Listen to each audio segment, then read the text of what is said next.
affixed to this seal and is signed by Mayor Bob Kelly and the other 4 commissioners. I just want to add something. I'm very, very proud to be asked to do this because what you people are doing is just marvelous, just marvelous. Thank you so much.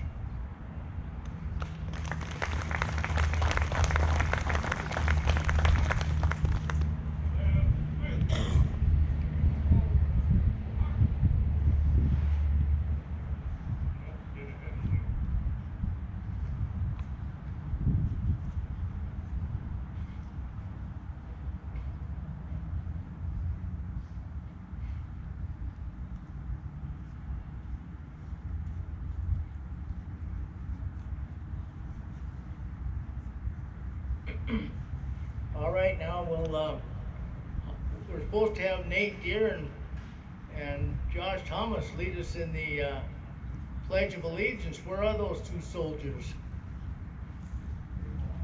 AWOL, that sounds like them. Let's see, they are in vet court. Let's stand and say the Pledge of Allegiance. I pledge my allegiance to the flag of the United States of America and to the republic for which it stands, one nation, under God, indivisible, and with liberty and justice for all. Thank you. Now you can sit down. God, those Marines would never get off this stage. I might fall down.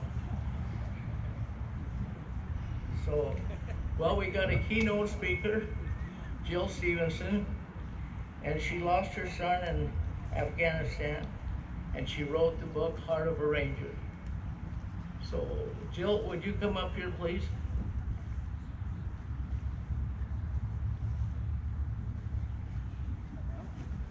Good morning. Good morning, everyone. Thanks for being here. I'm honored to be here. As Billy mentioned, I am from Minnesota, and I made the drive out with Melanie from the Eagles Healing Nest 2 days ago. We drove straight through from Minnesota and stopped for 1 hour at a rest stop and got some sleep. So it's my first time being in the state of Montana. It's absolutely beautiful. It's my 48th state, so I'm excited about that as well. I'm really honored to be here. As was mentioned, I did lose my son 10 years ago, and I'll tell you a little bit about him in a couple minutes. But I have to go backwards in time leading up to before Ben became a part of my life. My grandfather was a World War II veteran. He served in North Africa with the 34th Infantry Division in Minnesota. Do we have any World War II veterans present within my eyesight here? There aren't any here. If one shows up, will somebody point him out to me later? There are no human beings whose presence I'm more honored to be in this day and age than a World War II veteran, and I always make it a point to thank them and say hello. Anyway, my grandfather was a World War II veteran, and I'm fortunate to come from a very young family, and I got to spend a lot of time getting to know my grandfather. And when I became a mother at the very tender age of 20, I wanted to make certain that my son was able to have a relationship with him as well. Ben was my only child, and I raised him as a single mother. So his great-grandfather became the strongest male role model that Ben would know. We spent a lot of time at my grandparents' lake home in northern Minnesota.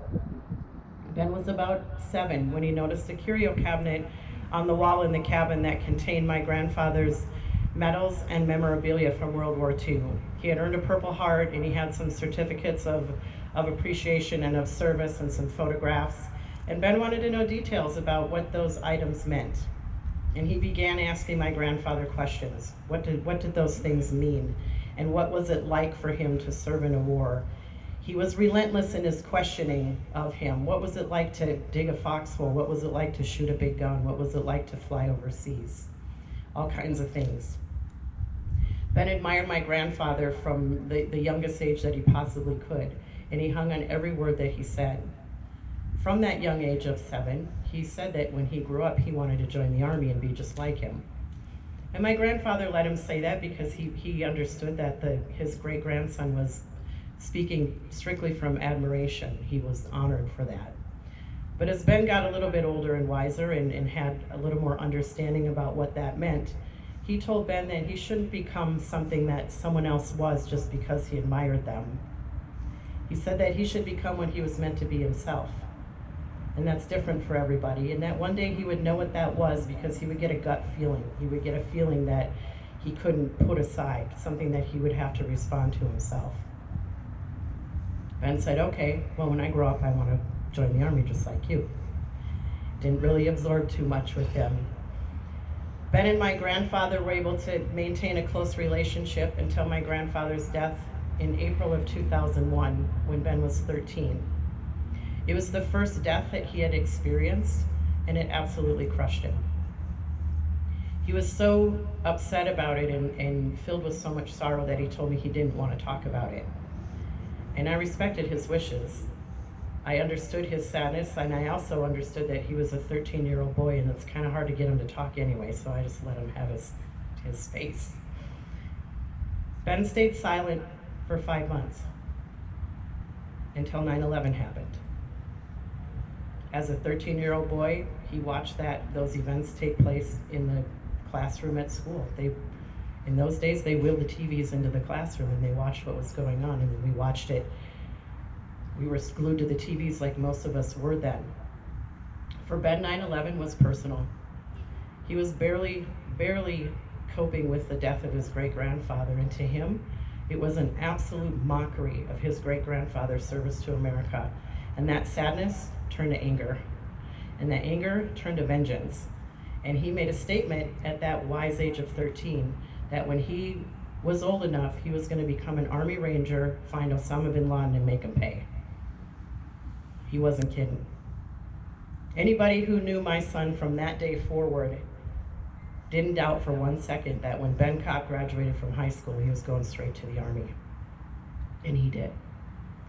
Ben never backed down from that promise. He signed up for the delayed entry program in his senior year of high school. He had a January birthday, and he told me that if I didn't sign the papers for him in September, he'd sign them himself in January. So, you know, what was the point? I never not supported him on that. Although he was my only child, I could have made a stink about it and said, I don't want you to go into harm's way and risk losing you. I don't believe it was my place to get in the way of him and what God's purpose for his life was. It wasn't my place to do that. I supported him 110%.